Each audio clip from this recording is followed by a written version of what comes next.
Който и да е предмет и по 10 часа седмично да се изучава, едва ли би могъл да направи някого нещо. Значи, обучението по математика, колкото и много часове да има, едва ли би направил всички математици. Това е абсурдно. Знам я тази теза, тя съществува още от 90-та година, че ние индоктринираме, така ще индоктринираме нашите деца и така нататък.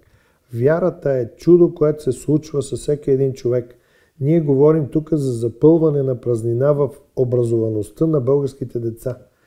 Те са наистина изключително необразовани и това са, може би, пето поколение вече след 50-та година, след Димитровската конституция, която е изхвърлена църквата от правния мир, така да кажем, и участието на църквата в образованието, ние вече създаваме поредица от поколения, които са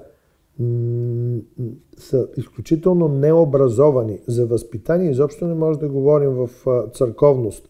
Вяра и кураж е това, от което имаме най-много нужда днес. А не някакви съмнения и някакви отрицания, които са толкова характерни за българското общество. Просто трябва да се решава по-бързо, по-сериозно и да се надгражда в това отношение.